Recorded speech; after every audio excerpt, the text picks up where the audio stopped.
Hello friends, तो आज जो मैं रियल हॉरर स्टोरी सुनाने वाला हूँ वो इतनी डिफरेंट और इतनी क्रीपी होने वाली है जिसका कनेक्शन हम जैसे उन फ्रेंड्स ग्रुप का है जो जोश जोश में आकर ऐसी जगह जाते हैं जहाँ हमें बिल्कुल भी नहीं जाना चाहिए। और स्पेशली पूरी स्टोरी सुनने के बाद जो मैं वीडियो के एंड में एक पॉइंट बताने वाला हूँ वो तुम्हें बहुत क्रीप कर देगा। एंड यस, ये एक रियल स्टोरी होने वाली है एंड मैं उनके प्रोस्पेक्टिव से आगे स्टोरी कंटिन्यू करने वाला हूँ। इस कहानी को मैं कई बार कोरा पर पोस्ट कर चुका हूँ, लेकिन ये कोई कहानी नहीं है, ये एक सच्ची घटना है जो मेरे और मेरे दोस्तों के साथ घटी थी। 8 साल पहले की बात है जब हम दिल्ली की सबसे हॉन्टेड जगह दिल्ली कैंट गए थे, जो कि भारत के कैपिटल की सबसे हॉन्टेड जगह है। ऐसा कहा जाता है कि ज़्यादातर प्रॉपर वाइट साड़ी पहने हुए एक महिला बदले की भावना के साथ लोगों से लिफ्ट मांगती है। अगर लोग अपनी गाड़ी नहीं रोकते हैं तो उसी स्पीड से उनके पीछे दौड़ना शुरू कर देती है और उनके पीछे पहुंच जाती है। पर अगर गाड़ी रोकते हैं तो आप खुद गायब हो जाते हैं, जो कि वहाँ के लोकल लोगों का कहना है। उस महिला को 1000 से भी ज़्यादा लोग देख चुके हैं। वहीं कुछ लोगों का कहना है कि वो उन्हें अक्सर डराने और परेशान करने की कोशिश करती है, यहाँ तक कि अगर अपनी कार की स्पीड भी बढ़ाते हैं तो वो आपका दरवाज़ा खटखटाने लग जाती है। और कुछ लोगों का ये भी कहना है कि ऐसे वो महिला किसी को नुकसान नहीं पहुंचाती है, पर उसी के साथ वो सड़क पर कुछ ढूंढती भी रहती है। इन सभी अजीबोगरीब इंसिडेंट से वो इलाका दिल्ली की सबसे हॉन्टेड जगह बन जाता है। सच्चाई जानने के लिए दानिश मेरा दोस्त, कबीर और शोभित मेरे दोनों भाई, हम मिलकर दिल्ली कैंट गए। हम अपने साथ कुछ बेसबॉल बैट भी ले गए, उस महिला की वजह से नहीं बल्कि वहाँ के ठग और गुंडों से खुद को बचाने के लिए जो हमें लूट सकते थे, क्योंकि वो इलाका घने जंगलों से भरा हुआ है। ऐसे हम बहुत एक्साइटेड थे, पर दानिश जो कि मेरा दोस्त था वो बहुत डर गया था। वो वहाँ नहीं जाना चाहता था, लेकिन आखिरकार हमने उसे हमारे साथ चलने के लिए मना ही लिया। वहाँ के लोकल लोगों से जो हमने सफ़ेद साड़ी वाली महिला की जो सारी स्टोरी सुनी थी, तो हम ये देखना चाहते थे कि क्या वो सच है। दोस्तों, सच कहूँ तो जंगल में हमें कोई महिला नहीं दिखी, लेकिन हमें जो दिखा वो बहुत ज़्यादा ही भयानक और डरावना था। आधी रात के कुछ देर बाद हम कार से उतरे और उस महिला की सच्चाई जानने के लिए जंगल में कदम रखा। सुबह के करीब 2 बज रहे थे। वहीं दानिश को कार में ही छोड़कर हम बाहर निकल गए, क्योंकि वो कुछ अनकंफर्टेबल सा महसूस कर रहा था और वो उस जगह को छोड़ना चाह रहा था। वो मुझे देखता है और कहता है, यार वापस चलते हैं, मुझे कुछ अजीब सा लग रहा है। और उसकी बात मानते हुए हमने उसे जंगल की शुरुआत में ही कार के यहाँ छोड़ दिया। वही जंगल में 1 या 2 मील चलने के बाद किसी चीज़ के करहाने की आवाज़ सुनाई देती है। हमने सोचा कि रात है, हो सकता है कोई कुत्ता या बिल्ली हो, पर अचानक से शोभित मेरे बड़े भाई ने देखा कि कोई एक पेड़ से दूसरे पेड़ की ओर कूद रहा है। वो डर के मारे चिल्लाया, भाई मैंने वहाँ कुछ देखा है, प्लीज अभी तो इस जगह से चलते हैं। और इस समय हम उसे इग्नोर नहीं कर सकते थे, क्योंकि वो ऐसा लड़का था जो कि हॉन्टेड स्टोरीज सुनना और हॉन्टेड प्लेसेस पर जाना पसंद करता था। और वो बहुत ही ब्रेव किस्म का लड़का है, जिसमें वो हम सबसे बड़ा भी है। जिस बात को ध्यान रखते हुए हमने उस रहस्यमयी जगह को छोड़ने का फैसला किया और हम वापस बढ़े उस कार की तरफ जहां दानिश हमारा इंतज़ार कर रहा था। हम रास्ते में ही थे कि अचानक से हमें जंगल से अजीब सी हंसी की आवाज़ सुनाई दी। और ये वो समय था जब हम सब बहुत ही डर गए थे और इसी डर से हम सब ने भागना शुरू कर दिया। और तभी मेरा पैर भागते भागते हड्डियों में अटक गया और मैं गिर गया, जो कि हो सकता है कि किसी मरे हुए जानवर की हो। तभी मेरा दिमाग हड़बड़ाने लग गया, जहां मेरा दिमाग इन सभी बातों को कनेक्ट कर कर मुझे इन सभी चीज़ों के पीछे भूतिया सिग्नल देने लग गया, जिसमें क्या हो अगर हम सब इसी जंगल में मर जाएं। पर इन सभी बातों को एक तरफ करके हम सब अपनी पूरी जान से भागे और भागते भागते भी मुझे भूतिया चीज़ें दिख रही थी, जहाँ कुछ टाइम तो मैं कसम खाकर भी कह सकता हूँ कि मैंने उन पेड़ों के आसपास कोई खड़ा होते हुए देखा था। पर जब मैंने पीछे मुड़कर देखा वहाँ कुछ नहीं था। लास्ट में हम उसी प्लेस पर पहुँचे जहाँ पर हमने कार पार्क की थी और हम इतने डरे हुए थे कि बिना इधर उधर देखे हम सीधा कार में बैठ गए। लेकिन हम में से किसी ने कहा, दानिश कहाँ है? और इन्हीं सभी घटनाओं को ध्यान रखते हुए हमने दानिश को कंटिन्यूसली फ़ोन करना शुरू किया, लेकिन उसका नंबर भी नहीं लग रहा था।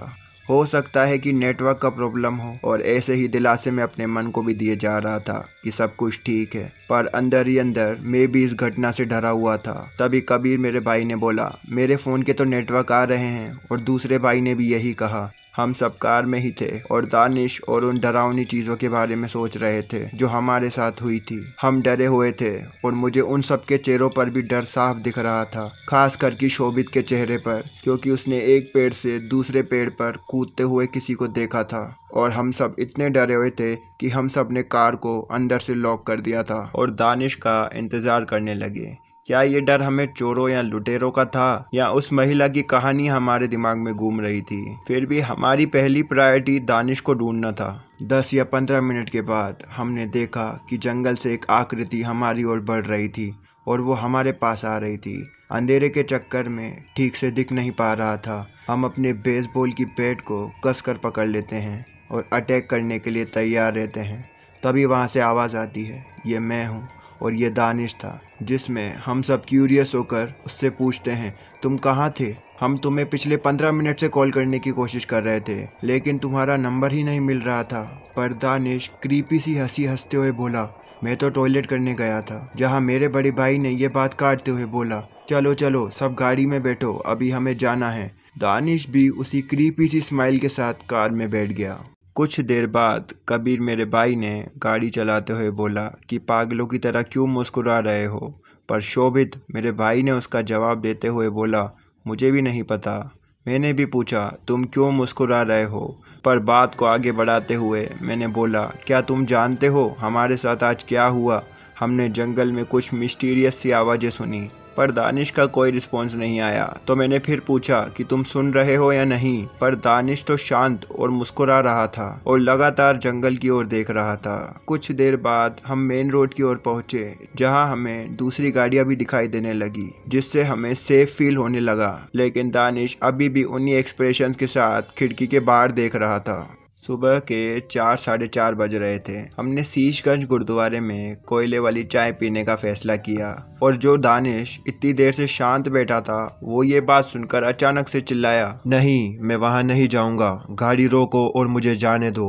दोस्तों, ये पहली बार था जब उसने शीशगंज गुरुद्वारे जाने से इनकार किया था, जबकि वो अक्सर वहाँ कोयले वाली चाय लेने के लिए जाता था। पर इस बार उसने मना कर दिया और खुद को अकेले छोड़ने के लिए कहा, जिसके रिस्पॉन्स में शोभित मेरे भाई ने कहा, उसे क्या हुआ है? वो तो ऐसा नहीं था।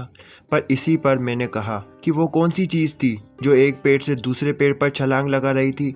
जिस पर कबीर मेरे भाई ने मजाक के मूड में कहा, हो सकता है कि वो एक डायन हो। उन सभी को चुप कराते हुए मैंने बोला, वो एक बंदर भी हो सकता है। लेकिन सच कहूँ तो जब वहाँ मैंने वो अजीब सी हंसी सुनी तो मैं भी बहुत डर गया था। शोभित मेरा बड़ा भाई भी कहता है, सच कहूँ तो मैं भी बहुत डर गया था। जिस पर कबीर मेरा भाई कहता है, क्या तुम उस महिला के बारे में सोच रहे हो? पर प्लीज़ ये मत कहना कि तुम वो लोकल लोगों की कहानियों पर विश्वास करते हो। मैं डर गया था क्योंकि मुझे लुटेरों का डर था। 5:30 बज चुके थे। मेरे दोनों भाई सो चुके थे, पर मुझे नींद नहीं आ रही थी और मैं लगातार दानिश के बारे में सोच रहा था। उसे क्या हो गया है? वो क्यों मुस्कुरा रहा था? वो बाहर क्या देख रहा था? वो किसकी ओर देख रहा था? उसने गुरुद्वारे जाने से मना क्यों किया? ये सारी बातें मुझे परेशान कर रही थी। किसी तरह से मैं भी सो गया। उसी दिन सुबह मुझे दानिश की बहन का फ़ोन आया, जो सच में रो रही थी। उसने मुझे अपने घर आने के लिए कहा। मैं उसके घर पर पहुंचा। मैंने दानिश की बहन से पूछा कि उसे क्या हुआ है, तो उसने कहा, दानिश को कुछ हुआ है। वो एक लड़की की तरह बिहेव कर रहा है। उसने मेरा सूट पहना और मेरी माँ की लिपस्टिक खुद के होठों पर लगा दी। जिस पर मैंने उसे पूछा कि दानिश अभी क्या कर रहा है। उस पर उसकी बहन ने कहा, वो अभी सो रहा है। पर जब वो घर आया था तो उसने मेरे कमरे में से सूट ले लिए। मैं उस समय प्रार्थना कर रही थी। मैं उसे देखकर हैरान थी, इसीलिए मैं उसके कमरे में गई और देखा कि वो क्या कर रहा है। जिस पर मैंने उसकी बहन से पूछा, तुमने क्या देखा? तो उसने मुझे बताया कि दानिश मेरा सूट पहना था और वो लड़कियों की तरह डांस कर रहा था। उस पर मैं चिल्लाई तो हंसने लगा और दरवाज़ा बंद कर दिया। मैं ये समझने की कोशिश कर रही थी। फिर कुछ देर बाद मैंने सुना कि कोई रो रहा है और वो दानिश के कमरे से आवाज़ आ रही थी, पर वो दानिश नहीं था। मैं डर गई और अपने माँ पिताजी को ये बात बताने के लिए नीचे भागी, और जब हमने उसका दरवाज़ा खटखटाया तो वहाँ से कोई रिएक्शन नहीं आया। तो हमने दरवाज़ा तोड़ दिया और दानिश फर्श पर पड़ा था। हम उसके कमरे में दाखिल हुए और दीवार पर उसकी पेंटिंग देखी। वैसे मैं ये बता दूँ कि वो एक बहुत अच्छा पेंटर है, जिस पर मैंने उसकी बहन से कहा मुझे उसके कमरे में ले चलो। जैसे ही मैं दानिश के कमरे में एंटर किया, सब कुछ फैला पड़ा था, पर मुझे जो वहाँ मिला वो बहुत ही डरावना था। उसने अपनी दीवार पर एक पेंटिंग बनाई थी जिसमें 50 किलोमीटर प्रति घंटा की स्पीड वाली एक कार थी, और मुझे याद है पिछली रात कबीर मेरा भाई भी इसी स्पीड से गाड़ी चला रहा था और वो एवरेज स्पीड थी। और दूसरा, उसने एक महिला को भी पेंट कर रखा था जो कि उसी स्पीड से तेज़ी से दौड़ रही थी, यानी कि दानिश ही वो लड़का था जिसने उस महिला को देखा था। क्या वो आत्मा कल रात हमारा पीछा कर रही थी या सिर्फ दानिश का पीछा कर रही थी? उसका मतलब कि जब हमने कल दानिश को पाया और उसे कार में बैठने के लिए कहा, और वो जो वो जंगल में देख रहा था, इसका मतलब है कि वो महिला को देख रहा था जो कि हमारी कार की सेम स्पीड से दौड़ रही थी, लेकिन केवल दानिश ही उसे देख सकता था। मुझे याद है कल रात मैंने दौड़ते हुए देखा कि कोई पेड़ के आसपास खड़ा है, लेकिन जब मैंने पीछे मुड़कर देखा तो कोई भी नहीं था। वो क्या था? क्या वो दानिश था? एक हफ्ते के बाद कबीर मेरे भाई ने भी ये बताया कि उस रात उसने भी महिला के बारे में एक सपना देखा जो हमारा पीछा कर रही थी। दानिश को नॉर्मल होने में 6 महीने लग गए। इन सभी बातों से पता लगता है कि जंगल में कुछ तो है, या जो कहानियाँ हमने सुनी थी वो सच्ची थी। आत्माओं की अपनी दुनिया होती है, वो इंसानों की तरह शांति चाहती हैं, लेकिन जब कोई उनकी दुनिया में एंट्री करता है तो वो उन्हें परेशान करने लग जाती हैं, जैसे कि हमने किया। मैं रियल में कभी भूतों पर विश्वास नहीं करता था, शायद इसीलिए कि मुझे कभी भूतों का एक्सपीरियंस नहीं रहा, लेकिन इस इंसिडेंट ने पैरानॉर्मल के बारे में मेरा पूरा प्रोस्पेक्टिव ही बदल दिया है। आत्माएं होती है और इस पर कोई मना नहीं करता। एंड सरप्राइजिंगली यहाँ भी जब ये दानिश को अकेला कार में छोड़कर आए एंड उसके थोड़ी देर बाद जब उन्हें एक पेड़ से दूसरे पेड़ पर कूदते हुए कुछ दिख रहा था, या जब वो भाग रहा था उसे पीछे मुड़ के दिखा कि कोई पेड़ के यहाँ खड़ा है लेकिन वहाँ कोई नहीं था। ये सब जो डाउट्स थे, हो सकता है कि वहाँ पर दानिश था जिसे ये कार में अकेला छोड़कर आए थे, क्योंकि जिसके अंदर दानिश को कार में छोड़ने के बाद वो सबसे इजी टारगेट था, जिसके अंदर आत्मा ने अपनी जगह बना ली, जिसके बाद वो इन्हें अपनी प्रेजेंस शो करने लग गई। बाकी यही था इस वीडियो के लिए। नीचे कमेंट्स में अपने थॉट्स बताना। अगली वीडियो के लिए सब्सक्राइब कर देना। मिलते हैं अगली वीडियो में। बाय।